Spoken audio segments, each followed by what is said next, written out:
திரு செங்கோட்டையன் அவர்கள் அதிமுகவிலே ஒரு மூத்த தலைவர். அவர் அதிமுகவை விட்டு வெளியேறும் நிலை ஏற்பட்டிருப்பது அந்த கட்சிக்கு உகந்ததல்ல என்கிற கருத்தை நான் ஏற்கனவே கூறியிருக்கிறேன். அவர் தாவேகாவை தேர்வு செய்தது அவருடைய கருத்து, அவருடைய முடிவு. அதிலே நான் கருத்து சொல்ல விரும்பவில்லை.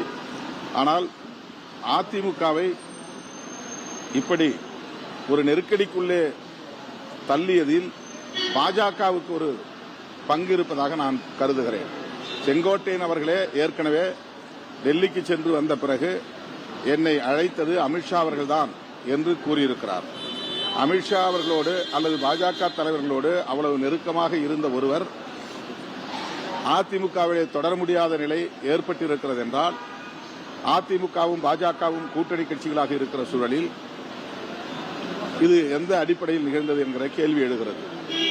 பாஜகவினரால் செங்கோட்டையன் அவர்களுக்கும் பழனிசாமி அவர்களுக்கும் எடப்பாடி பழனிசாமி அவர்களுக்கும் இடையிலே ஒரு இணக்கத்தை ஏற்படுத்த முடியவில்லையா? எல்லா பிரச்சனைகளிலும் தலையிடுகிற பாஜக இந்த பிரச்சனையில் ஏன் வெளிப்படையாக தலையிடவில்லை அல்லது அவர்களை சேர்த்து வைக்க முயற்சிக்கவில்லை? அதிமுகவை கட்டுக்கோப்பாக வைத்திருக்க அவர்கள் ஏன் விரும்பவில்லை? அதிமுகவில் இப்படி ஒரு பலவீனம் ஏற்படுவதை பாஜக ஏன் வேடிக்கை பார்க்கிறது? இதுபோன்ற பல கேள்விகள் எழுகின்றன.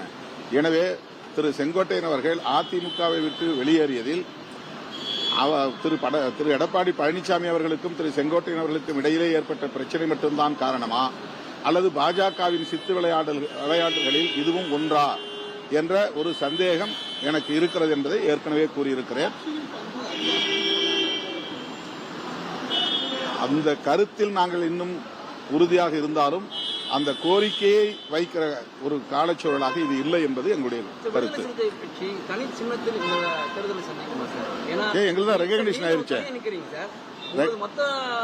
ரெகக்னிஷன் ஆயிருச்சு, எங்களுக்கு சின்னம் சொந்த சின்னம் வந்துருச்சு. இல்ல இல்ல சொந்த சின்னம் வந்துருச்சு. அந்த கேள்வி எழாது.